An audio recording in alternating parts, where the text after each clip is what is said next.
You can go out there. We do it. You and I can talking about this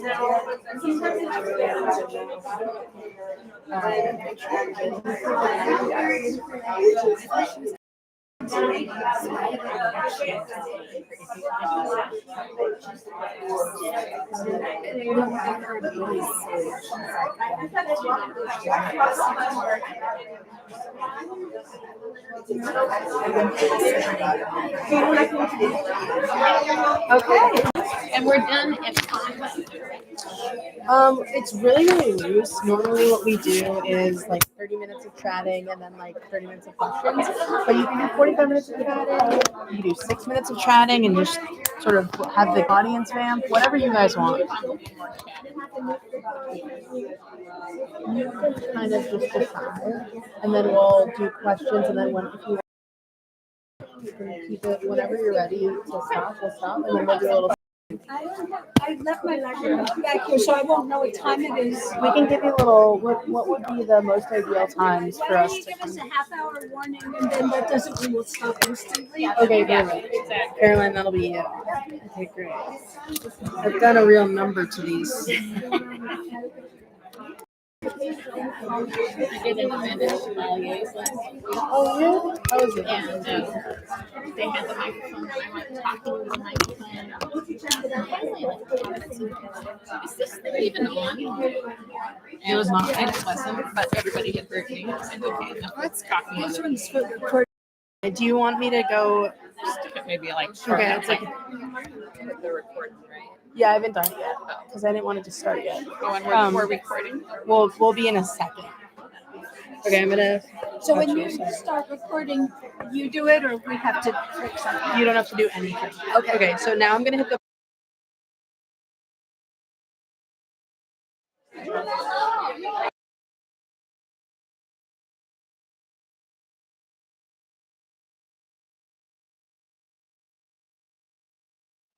We recorded in case something happens when we're reposting. Okay. So there is a live stream. You can put that if you want. You can put it in your pocket or put it in your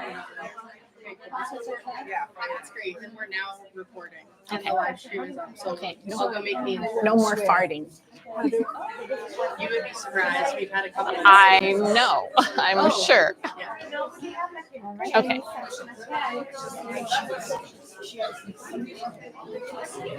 I'll sit over there, I guess. I'll move over since your stuff is there. Hi everyone. Thank you so much for coming out to the bookstore and for coming to these. We have about 3 or 4 events a week, so feel free to grab an events flyer. We're so happy to have Lisa C here. I'm going to read their bios, and then we'll do a quick chat. We'll have some questions, and then we'll do a signing after. So we'll have folks up at the front if you want to come by. Okay, great. Lisa C. is the New York Times bestselling author of The Island of Sea Women, The T-Girl, Hummingbird, Lane, Snowflower, and The Secret Fan, and many, many others. And Dreams of Joy, which debuted at #1. She's also the author of On Gold Mountain, which tells the story of her Chinese-American family settlement in Los Angeles. C was the recipient of the Golden Spike Award from the Chinese Historical Association of Southern California and the History Makers Award from the Chinese American Museum. She was also named National Woman of the Year by the Organization of Chinese American Women.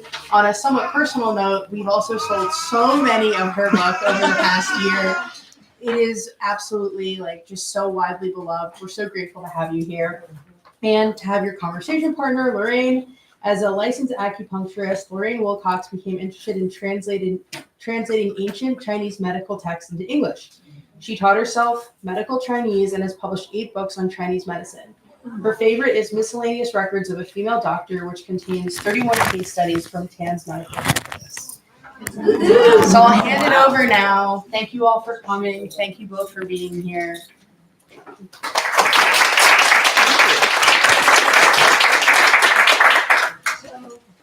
Hi, humans.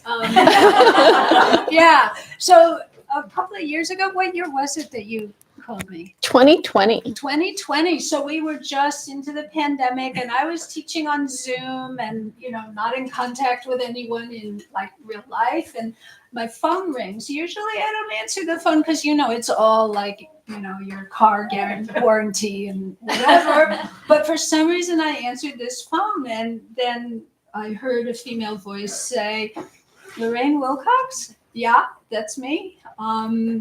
This is Lisa C. And first it's like, no, you're pranking me. You're joking. It's not really Lisa C. And like, so yeah, it was. And then I'm trying not to go, oh my God, because I've read every of her books, because I really like books about Chinese, whether fiction or nonfiction, about, Chinese stuff. And so it was just like amazing that this person called me, who I've read all of her books and really admire. So what led up to that? Yeah, so first of all, I just want to say how happy I am to be here. We both live not too far from here. So this is our first event, both of us here. I mean, and also individually, it's our first event. So it's really nice to be here. For this book, you actually, I don't know, a couple of years before the pandemic started, Island of Sea Women came out. I went out on book tour for the hardcover. I came back and started to do research on what I thought was going to be the next book. And I do think about books for a really long time before I decide this is the one, 5, 10, 15, 20 years, Island of Sea Women, 8 years, Tea-Girl of Hummingbird Lane, 20 years. I thought about that. The one I'm working on now, 30. There are people in here who are younger than 30, so it's like, dang, that's kind of scary. So I had started to do the research. A year goes by, and then it's time to go out for the paperback tour. And I was supposed to be out for 6 weeks, and I left on March 10th, 2020. I went to 5 states in 5 days, and then the tour was canceled. I was sent home, the country shut down, and of course the world shut down. And I don't know how to say it. I just didn't handle it very well. First of all, I couldn't work on the book that I thought I was working on, because all of the libraries were closed. All of the research libraries were closed. I've been in all 7 research libraries at UCLA, all of them closed. Every archive closed. And of course, China was closed. And so there was just no way to work on that book. And like I said, I really didn't handle it well. I didn't have anything to do. I mean, I didn't get into the baking banana bread thing, but I did clean out a bunch of closets. And then there comes a point when you've run out of closets. And I really was there. I don't mean to sound melodramatic, but there was a part of me that just felt like, well, my life is over, because I can't do what I do. And so there I was, moping around the house 24 hours a day, 7 days a week with my poor husband. And then it was in October of that year, I was walking through my office, and I probably make this round trip, at least 10 times a day, because my desk is there, kitchen's back here.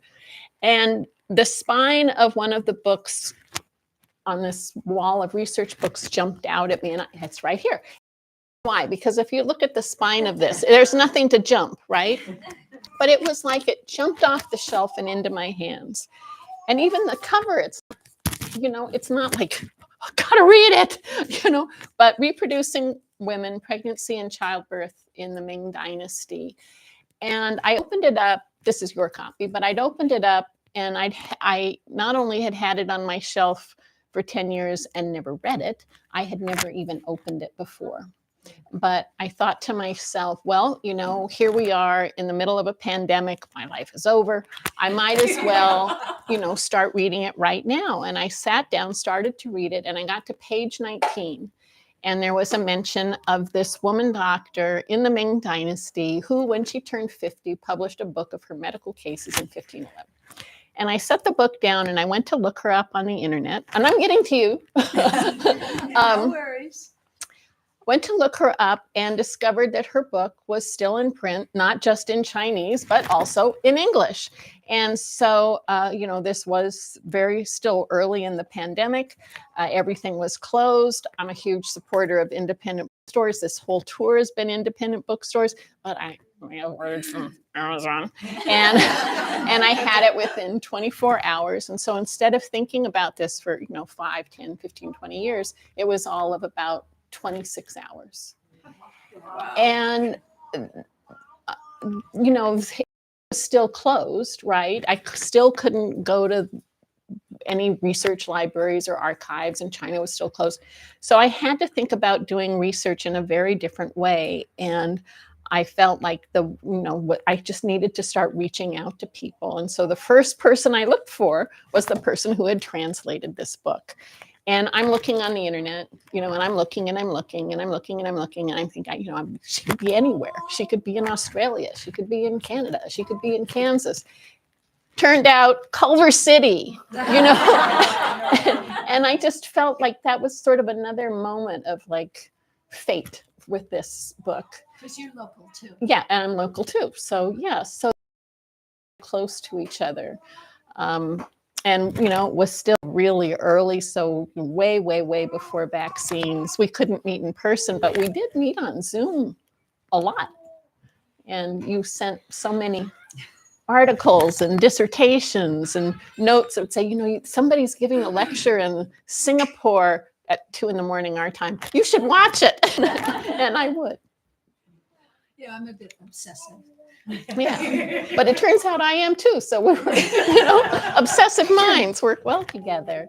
But can I ask you, how did you find her originally, and what made you want to translate her book? So there's a scholar, an academic who was in the history department at USC named Charlotte Firth. She passed a couple of years ago, but she wrote a pretty amazing book called A Flourishing Yin, nonfiction. So, I don't know if you want to read it or not, but it's about gender in China's medical history from 960 to 1665. And I happened to meet her because she's also local. And, we just, she'd invite me to her house for dinner, and we'd talk about Chinese medicine stuff and Chinese culture stuff. And at some point so in this book, it talks about Tan also. It talks about her. And at some point, she gave me a Xerox copy of the book, because she had gone to a research library in the rare books library in Beijing, and found this book that was just on a shelf and nobody really knew about. And she had surreptitiously brought her camera and took a picture of every page, because it's not a long book. And so, she gave me this copy, which sat in my closet for years. I mean, literally years. And I hate having nothing to do. Just it makes me crazy when I'm between projects. Yeah. And at some point I was between projects, and I remembered this, and I pulled it out, and there are no electronic copies of this at that time. So I had to type all the Chinese in myself, and then try to, I started with one case, and it's wow, this is interesting. And so I just kept going. It was addictive. And at some point, I pretty much had translated the whole book. And then I had to go ask Charlotte, do you mind if I, publish this? And she was so kind. She said, of course, go ahead. And she even wrote a preface or a foreword for me. So, it was just something to do. But I fell in love with her, with Dr. Tan. Yeah. I did too. I mean, here was somebody, to me, just really extraordinary. I mean, I think on a couple of levels. One, this was a time when Confucian, we're talking about, late 1400s, early 1500s. So, truly 500 years ago, when Confucian thought really permeates society, culture, family. And Confucius was a great thinker, don't get me wrong. He was a great philosopher. But it's also true, he didn't care a whole lot for women. And so he has all those sayings, things like when a girl obey your father, when a wife obey your husband, when a widow obey your son. A good woman will never go more than 3 steps beyond her front gate. That's a nice one. And then, of course, my personal favorite, an educated woman is a worthless woman. But here was someone who sort of gave the appearance of being a proper Confucian woman, in an arranged marriage, had 4 children, managed her husband's household, and yet she practiced medicine. She wrote this book, and then, of course, I think you write about this, or maybe someone else, about how when she did write this book, when she wrote her own introduction, how she tried to make herself, appear as this kind of humble, obedient Confucian woman. And yet somehow she had sort of broken through all of those traditions and all of those rules, which I thought was remarkable, just really, truly remarkable. And just a couple of other things. If you think about how many female doctors there were in the world, around the world at that time, if you think about how many male doctors who were, properly educated, had gone to some form of medical school in the world at that time. Not one in the Americas, I don't think, so this was really rare. And I just think that is just amazing about her. And and then, I don't know. I just think how she looked at her patients and, the fact that she was a woman, they were girls and women. And we can maybe talk a little bit about, how a male doctor would have. I've been asked to write an article with somebody else about her for an academic journal. Good luck with that. But anyway, one of the things I was doing was comparing her to another male doctor from the same time period and his cases that had to do with women. And I counted in both books how many times they mentioned anger. And actually the same percent, they both mentioned anger, the same percent for women. How many times did they mention sorrow? She did it equal amount, like the women were equally angry and equally sorrowful. He didn't mention sorrow once. Oh. So the sorrow was invisible to the male doctor. What about resentment? Because I thought she had a lot about resentment. Sort of resentment, jealousy, envy. That all could fit under anger. In Chinese medicine, that would fit under the anger category. So, and she always says that I question them deeply. And she tells the backstory. The male doctors would say, this woman is angry, and that's all that, that's all they'd say. But she'd say, this woman is angry because her husband wants to get a concubine, or her husband was cheating people and that made her angry, or because her husband was running off doing stuff and she had to do all the work by herself. Yeah. So she would tell us why the woman was angry, but to the male doctor, women are angry. Yeah, yeah, we are. We still are.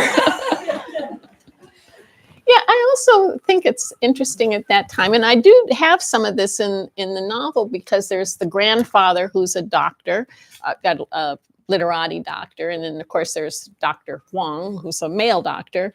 But that one thing in this book that you brought up, Flourishing Yin, is there's really a tremendous amount of writing that has survived from that time about women's bodies. And that you can see these male doctors were trying, I think in good faith, trying to figure out these women's bodies when they couldn't actually be like in the same room with them. There had to be a curtain or a screen, or better yet, be out in the back, out in the hallway. And then a girl's father or her husband would act as the go-between and sort of take the question from the doctor, go and ask the woman the question, and come back with the answer. And I mean, I love my husband and sons a lot, but I don't want them ever to act as the go-between between me and any of my doctors, but like particularly my gynecologist. So I just think that the fact that she could actually be in a room and not just asking how they felt, and we know so much more today about how much emotions have an effect on people's health. But she could look, oh, is this woman flushed? Is she pale? Does she have a rash? Is she bloated? Is there a weird odor? Because so many diseases and ailments have odors attached to them. She could, directly feel their pulse because a male doctor, couldn't actually touch a woman. So all of those things, plus the fact that she could talk woman to woman, I think, made her very, very different and a very different approach. Even today, I think a lot of us prefer female doctors over male doctors, especially for something personal like gynecology. Yeah. Can you imagine having your son interpret, like asking you about your vaginal discharge? Yeah, really. Can you imagine? Yeah.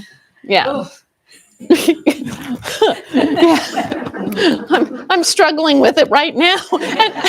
And one of my sons did say he was going to pop by this afternoon. I'm like, oh, thank God he's not here.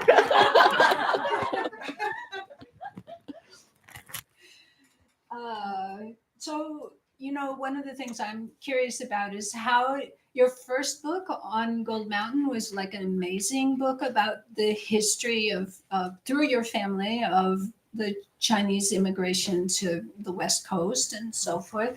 That was nonfiction. A lot of your other books, while they may be based on real events and maybe some real people, but I think this is your first book that's like really, this is one person, one actual historical person. And so how is it different writing about a historical person and making it a novel? Yeah, well, I think one big problem is there's not a whole lot known about her. Forewords that are written by different men, or the after by different men. There's the foreword that she herself wrote, but there's not a whole lot. I mean, she writes about living with her grandparents, and that like her grandfather liked to drink wine in the evening and have her recite poetry to him. So we know right there she was pretty smart at 8 years old.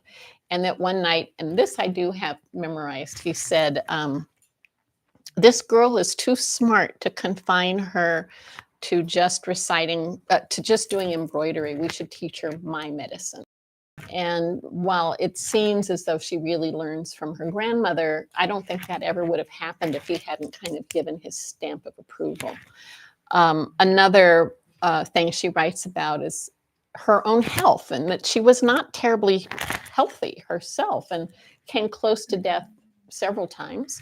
And during one of those, she was so close to death that she could hear her husband and her husband and mother-in-law, which can be like a funeral, right there, but planning her funeral right next to her bed. And that night, her grandmother, who'd been dead for a long time, came to visit. So, was this a dream? Was it a hallucination because she was so sick? Was it actually a ghost? And so I really spent a lot of time thinking about that. And then, how this is fiction, but she's a real person. And in the end, I decided she believed her grandmother came to see her. And that's the way I wrote it. So don't be surprised when her grandmother comes to visit her. But, to try to take the things that I knew about her. And then there were other things like that, when the book first arrived and I read it, and I just read right through it when it came. And there were two cases that really jumped out at me. One was a woman who holds the tiller on a ship, and the other was a brick and tile maker. Now, if this, in most of her cases, are like the elite women and girls who live in the family compound. So if she was, a very traditional Confucian woman, if she was following that rule of not taking more than 3 steps beyond her front gate, how did she meet those women? And so this was one of the questions that was like, I have to figure that out. I ended up, imagining how she could have met them. Now, is that how she met them? who knows? But I tried to create the world for her with the limitations she had, and then just really kind of imagine, given what's known about that time, what was known about her, how that might have come to pass, that she could have met them. And there were other cases, that I used. The girl who's the daughter of the concubine who's suffering from Too much love. too much love. Yeah, she has a food problem caused by, or upset system caused by too excessive love that she's receiving from her mother. So I used some of the actual cases, but then also other cases that I found that were from that time period. And if you've already read the book, you'll recognize these. If you haven't, you won't. So the story of the worm. A meter long. the It was a meter long. the There was message. one with the worm in the book, but It's yours not. is different. Mine is a different worm. Yeah. The message written on the baby's foot and what happens in the capital, in the Forbidden City. Those are not her cases, but they were real cases from that time period. So while her own story was, not a whole lot, what I tried to do was build a world around her using other cases from that time period to create the story for her. You do so much research to really have it historically accurate. That's really nice. Yeah, I mean, again, this was so different because I couldn't just go, hop over to UCLA. And so, not only did I reach out to you, but there were other people that I reached out to. And I'll just give you two examples. Her in real life, her husband, her father, her grandfather, her uncle, her brother, pretty much all of the men in her family that we know about worked for something called the Board of Punishments. But I would see that as Board of Punishments, Board of Justice, Ministry of Punishments, Ministry of Justice. And so finally, I reached out to the sort of head of China Studies at Harvard. And he was so gracious and he gave me so much time. I actually have a paragraph from one of the emails, that he wrote of how I ended up with Board of Punishments, and which is in the afterward. And you'll think, oh yeah, these people have weird conversations. But to just get this one detail took a long time. When I start writing, I feel like I've done all the research. I can't really start until I've got it, and it's all within reach. But there are always things that pop up. So one of them in this was she was going on the Grand Canal up to Beijing. And there were actually two things that came up. One was, how long did it take to travel on the Grand Canal? I think it's 1493, from Wuxi up to Beijing. And that's, somebody can ask how I found that. But the other was that in that part of the story, she's kind of left home having had a disagreement with her husband.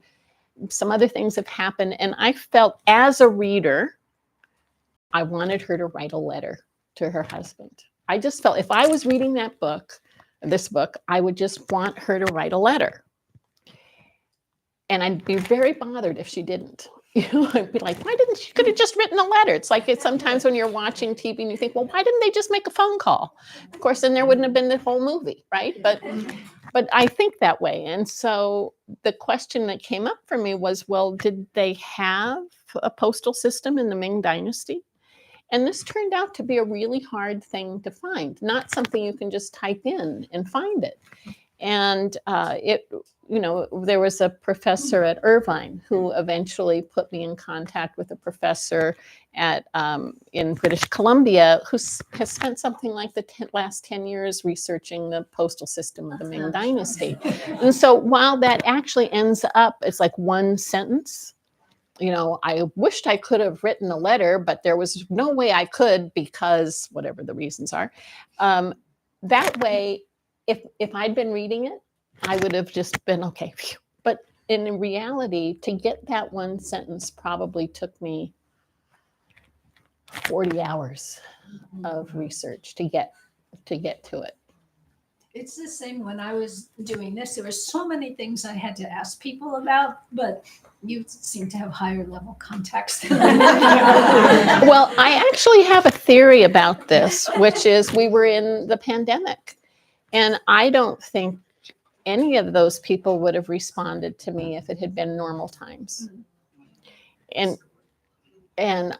I hate, because I know this is being live streamed, but I will just say it, and hopefully he's not listening. But I do think of the guy who spent so much time studying the postal system in the Ming Dynasty, and that maybe his wife was in the other room thinking, thank goodness I don't have to hear about that again. And how somebody's obsession may not be everybody's obsession, right? Finally, I have someone to talk to. Exactly. Someone who wants to hear Sure. about the postal Yeah. system. Yeah. Yeah. So I have a quick question, and then we should open it up to questions. But I just met your sister, and so you have done all this translation of works in medical works in Chinese. Your sister, one sister, does French translation, and your other one from a few hundred years ago, and the other one German. Translates German poetry. So how did this come to be? We're mutants. So okay. Well, My parents weren't like that. My mother loves to read, but she didn't do any writing or translating. They weren't into language. I don't know. We're mutants. well, that's as good a reason as any. Should we have some questions? Sure. How does that work? Yes. Yes, so I saw the movie on the Snowflake and the Secret Fan, Mm-hmm. and that's why I came here. But I have a question. So this book, regarding how much research you've done to write this book, how do you write it in in a way that's more sticking to the history that was 500 years ago without taking into a modern Western perspective? Well, you just have to put the Western perspective right out of my head. I mean, that's why I do hole up, and that's why everything. I don't read any fiction when I'm writing at all. People say, "Who are your favorite writers?" I don't know, because I don't read it, because I do feel in a way like I have to have blinders on, because I don't want anybody else's words even to come into my head. But there are other things and I hope I would never write a sentence like this, but I could never write a sentence like the feeling was electric if they don't have electricity. And I remember with Snowflower writing that, there was a time when I wanted to use the word naive. And, if you look it up, childlike. But don't you all think of naive as something more than just childlike? I mean, it has more nuance to me. But there was no way those two girls would ever have heard that word. So I couldn't use it. So there's a lot of just blocking out what I know and then trying to figure out, well, okay, so, I mean, it's everything. It's how do people get a house? Where do their clothes come from? How is furniture transported? How do people get from here to there? Whether it's walking or being carried or on a riverboat. Everything I have to try to find every detail to make sure it's accurate. Now, I have made mistakes. There's no question. Actually, there was one that got corrected in the paperback, which was in this rice with some ground peanut in the middle as a snack. Oh, peanuts. Peanuts hadn't gotten to Asia yet. Oh. Yeah, and somebody, found that early and said, peanuts aren't in Asia yet. I was like, okay, so we fixed it for the paperback, and it got fixed for the ebook right away, but you know, they're just things. Sometimes something sneaks through that I haven't caught, or you know, somebody else hasn't caught. Like I really felt in that instance, the copy editor should have found that one. But it's really, again, it's so, you know, like the house she lives in, her house no longer exists. But I've been in many of those big traditional compound homes in China. You know, what was her garden like? Well, I don't know what her garden was like, but, or even if she had a big garden, but I've been to Suzhou, I've been to many of those gardens. The garden in this novel is very much based on two gardens, the humble administrator's garden in Suzhou and the Chinese garden at the Huntington. So the Chinese garden at the Huntington is the largest traditional Chinese garden anywhere in the world outside of China.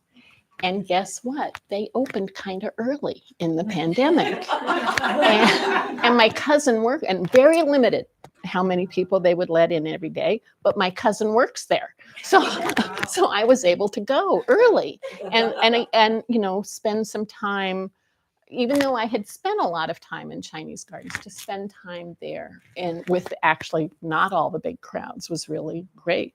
So, you know, it's things like that. Figuring out how long it would, you know, how long it would take on the Grand Canal to, you know, to get there. How would you send a letter? All of those little tiny things are you know, all add up to trying to make it as accurate to the time as I possibly can. I have just two questions. So the house that she was in, I'm only 60 pages in. I bought your book last week and I found out you were speaking. I'm about 60, 70 pages in. Fascinating, by the way. Incredible. Already. So where she's living now, she's starting to train with her grandmother and her father. Is everybody in that compound related to the grandfather? Okay. Yeah, Except the servants. except the And servants. how many So- people live there? So I can't remember how many people live in About. that one, but you know, so this is a wealthy family, an elite family, highly educated family. You know, her grandfather was an imperial scholar of the 7th degree. This is just 2 levels below the emperor. So he was really high up, right? I mean, that's, I don't remember. yeah, he was just 2, you know, in the 7th level. And so typically you would have lived in a big compound surrounded by a wall, and inside you'd live both between, like, you know, 40 and 100 of your husband's relatives. Okay. The sons My- marry in, Yeah. and the daughters marry in. out, and then Yes. they can have concubines and they can have all children, you know, so it gets pretty big. Yeah. And the house for this is actually loosely modeled on a house. I can't remember the name of it, but when I was for one of the mysteries a long time ago, I was coming back to Beijing, and the driver said, you know, I just want to stop and show you this house. So we go. It was the house of a family that had control over salt in the region, so really wealthy, and had 55 bedrooms. And multiple pavilions and halls, and just huge. And I was walking around thinking, you know, this looks vaguely familiar. And it's because it's where they filmed Raise the Red Lantern. So if you've ever see it, other places I go and everybody's like, what's that movie? But yeah, so if you've seen it, you sort of have an idea of what this would have looked like. And Raise the Red Lantern. Yeah. Yes. You know, what you're it's an amazing book, and you know, in this case, it's like historical fiction that you're basing it, like all your books, really, but this time it's a real person, Right. so there were real things and real historical facts. But then to tell your story, you're having to create, and you know, other people and characters to illustrate it. So I'm curious how her best friend, I'm forgetting her best name, how you came up with her, Yeah. and what you had to learn to create that woman and her life, Right. and their relationship. And also, if you've had a feeling, like, I was wondering at the end, like, did she really totally get her best friend's life in this Okay. situation. So anyway. Okay, if I don't remember the second question, the remind me. first one's more But I'm so glad you asked that. So when I started, pretty early, I started thinking about three things. So first, you know, it's all these men who all work for the Board of Punishments. Now, what do? These men go out across the country, they investigate death. Was it an accident? Was it natural causes? Did something nefarious happen? And so they're actually acting as the investigator, the lawyer, the judge, and the person who does the punishment, because decides what the punishment. So, you know, what are they about? They're about death. Over here, you have these physicians, and you know, there are a couple. They're not all good people in this book, but you know, what are they really supposed to be about all the way to today? About healing. So kind of the opposite of death. But in Chinese medicine, there was this one prohibition, which had to do with touching blood, coming in physical contact with blood. Now, this was really interesting to me because you know, especially if you think about women, what's the big thing is like bringing a baby into the world. And so Confucius, in his good thinking, you know, he had created this kind of hierarchy of all the professions. And way down at the bottom were people who came in physical contact with blood. Coroners, butchers, Snowflower, butchers, and midwives. And I thought this was really interesting because what do midwives do? They bring life into the world. And so here you had this kind of triangle, really, you know, death, healing, and bringing life into the world. And I just thought to be able to deal with this issue of blood and bringing babies into the world, if you have a female doctor who's treating female patients, this seemed really important. And that's how I created her. And then one other thing about that, which is, actually, this kind of goes back to your question. I felt like this was going to be a very hard thing to explain in a natural way, how there could be such a division in medicine, because it is so contrary to Western medicine, where Western medicine, you know, it's so much about function, right? With the function of the heart, the function of the uterus, the function. But in Chinese medicine, it's very different. And so this gave me a way with those three things to really to have a different way of illustrating this very different way of thinking about medicine and women's bodies, if that makes sense. Yeah, and what about the friendship between the two women? Really friends, and it goes beyond even how they contribute to each other's. Was that something? I made that up. I mean, yeah. I made that up.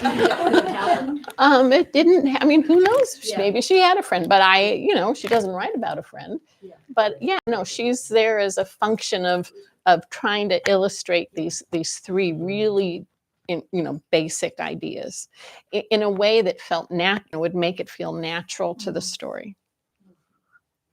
Yeah. You were talking about doing research, and you alluded to, you know, that certain people took the time to talk to you. And I thought, yeah, I get that. And then I thought, no, wait, she's a famous writer.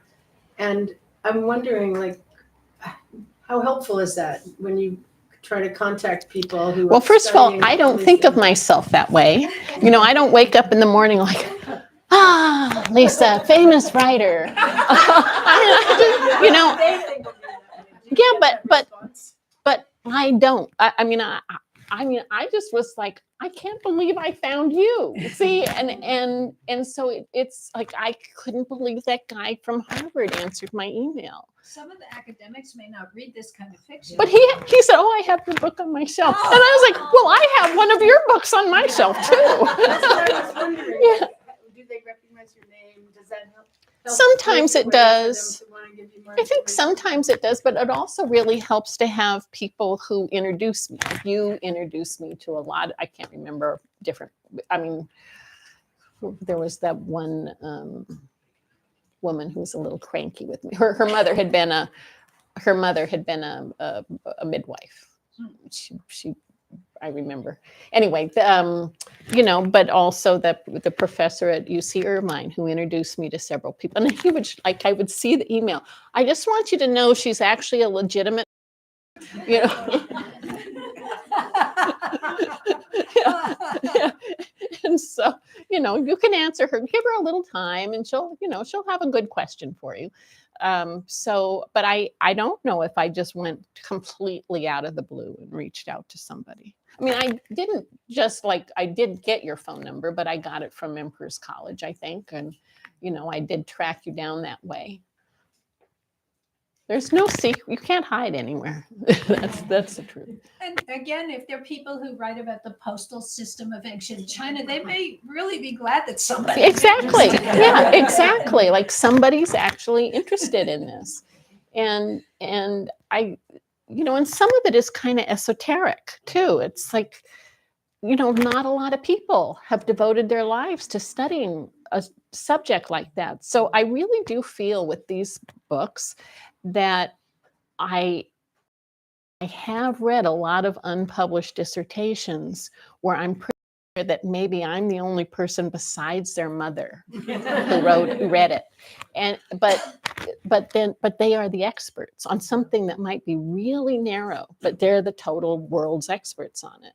And so whenever I can do that, it's just thrilling. But no, I don't think of myself. I really don't. I just don't think of myself that way. But You didn't, when you called me, you didn't say, I'm Lisa C., a famous author. yeah. New York Times I best-selling didn't author. mean you necessarily think of yourself that way, but do they respond positively to you because of your Maybe. I don't. books? You did. Well, Lorraine did. I read all of your books. Yeah, but I think some of those male professors have not. But they were, they were. And again, I do think that there was something to the fact that it was the pandemic and they weren't, they weren't teaching, they weren't working, they were just sitting at home like everybody else.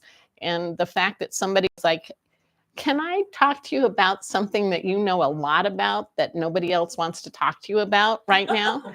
I think they were really kind of pleased in a funny way. Yes. When you have finished a book and the book tour is over, it's firmly set in the past, how do you see your books or that time you spent on a book? Is that one chapter you like to revisit? Do you ever read your own work?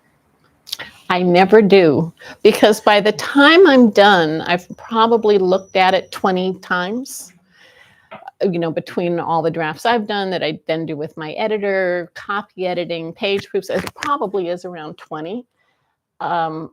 Every once in a while, I have to look up something. And then that's interesting because I'll be like, looking up something. I really don't remember writing this. But hey, it's not bad. Not bad. And so I don't always have a real memory of it. But what I do have, and this happened once. So I wrote 3 mysteries a long time ago. And with the success of Snowflower, another publisher bought then publisher bought them and brought them all out back into print. And one day they all arrived, with the new jackets. I thought to myself, if these books had these jackets originally, maybe somebody would have bought them. But okay, much but nicer jackets. And I just remember this so clearly, like opening them up and really having that sense of like, I don't remember who these people are, what the crime is, like what. But, I thought that's pretty good.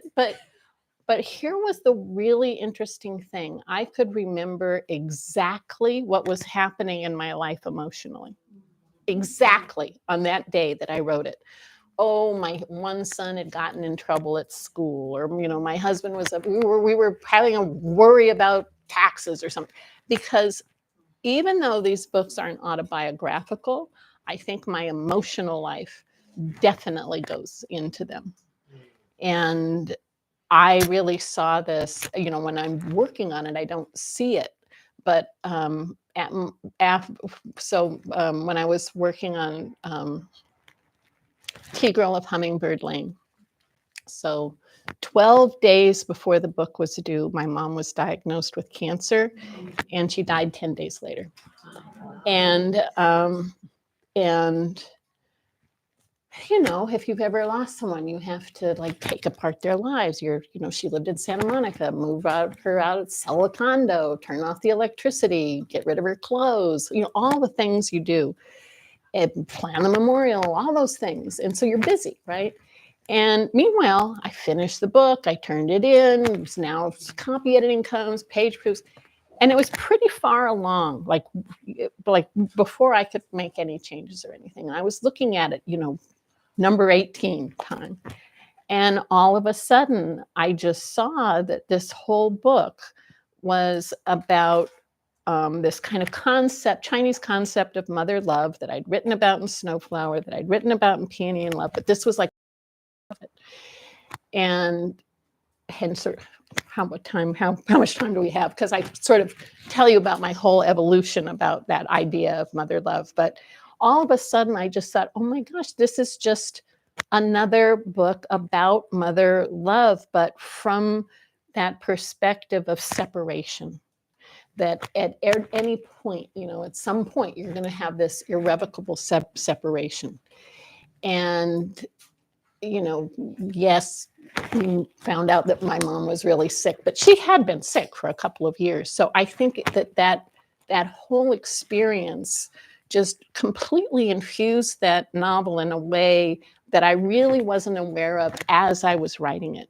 It was only later when I looked at it that I could see, oh my gosh, this is another story about mother love, but a very different perspective that really had to do with what was going on with my own mom.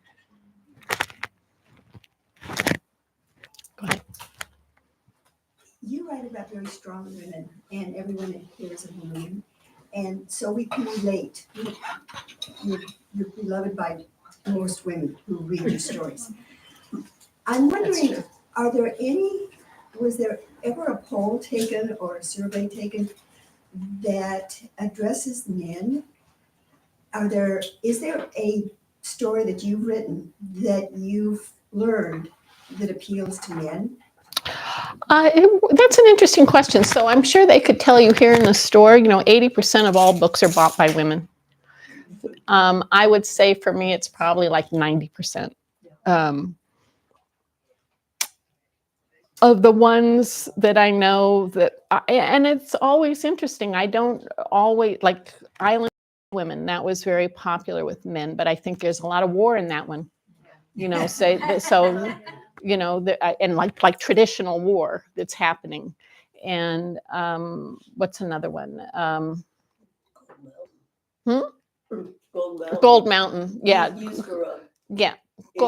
Study. Yeah, exactly. I mean, that's the one I think men really like that one in particular. But I also just think it's kind of a reflection overall of who readers are and who buys books. You should talk briefly about what you're working on. Oh yeah. As of today, I'm on page 316. So I'm making progress. So this is based on another true story. It starts in China, but comes here to Los Angeles in 1870. Los Angeles in 1870, only 5,000 people. Think about that. Only 5,000 people lived here. By contrast, it was 150,000 in San Francisco. In 1865, so only 5 years earlier, was when we got the telegraph here. Before that, Los Angeles was considered to be the most isolated town in the country. And all you have to do is fly here, you go into a lot of desert to get here. So the most isolated. So only 5,000 people. Of that 5,000, there were 187 Chinese, of which 34 of them were women, Chinese women. So think about what that must have been like for them, these 34 women. Now, in 1871, 10% of the population here massacred 10% of the Chinese men, 18 Chinese men and boys were shot, stabbed, and hung. It was considered one of the largest mass lynchings in the country, certainly the largest in California. So that's just one little historical thing that happens. I'm basing this on the true stories of 3 women. The first was a girl who was brought here in an arranged marriage at age 15 to marry a much, much, much older merchant. She wasn't here very long before she was kidnapped and held captive for months. And there are a lot of, at the time, but also scholars today really believe that her kidnapping is what eventually triggers this massacre. And so I think of her as kind of the Helen of Troy of the piece. The next one was the wife of the Chinese doctor.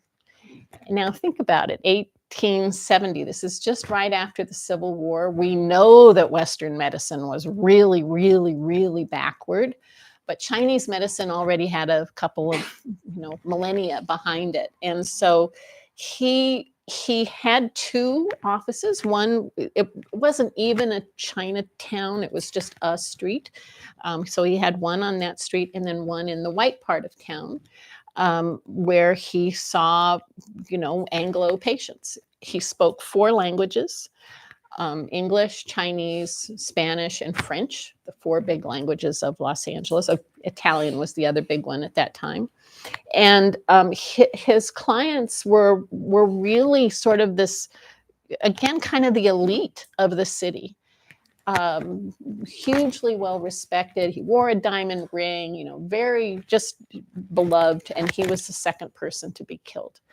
And I'm writing this from the perspective of his wife, who became the first Chinese woman in Los Angeles to file a criminal suit in court. And then the third is actually a composite of 2 women, again, real women who were sold by their families in China, brought here and sold into prostitution. Now, this is after the Civil War. Slavery has been outlawed, right? It's in our Constitution. Of course, now, as of today, I don't know how much our Constitution means anything anymore, but okay, in our Constitution. And however, there was this one exception, and it had to do with the sale and ownership of Chinese women in the state of California. And so these 2 women, again, in real life, from the minute they landed, they tried everything they could do to escape and find freedom. So I'm spending my time with these amazing, inspired by these amazing real women of whom there's very little that's actually known about them. And there does come a point in the historic record where they just disappear. It's like one day they're here and then that's the end of that. Hopefully they escape. Do you know what the title of the book is yet? Or what it might... Daughters of the Sun and Moon. It seems to be the working title. Do you have any idea when it will be? Probably June 2026. Is this the book you put aside during the pandemic? No, that one just got, that's in a box. That's in a banker's box in a closet right now. Yeah. So I thought, okay, we got a thumbs up. That means we're done. Does that feel good to everyone? If everyone has anything.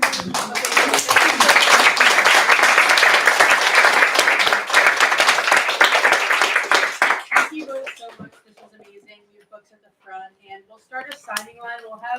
We'll probably have you sitting here, and then we'll kind of get a line wrapped around against the bookcase. Does that work for everybody? Okay. Awesome. Cool.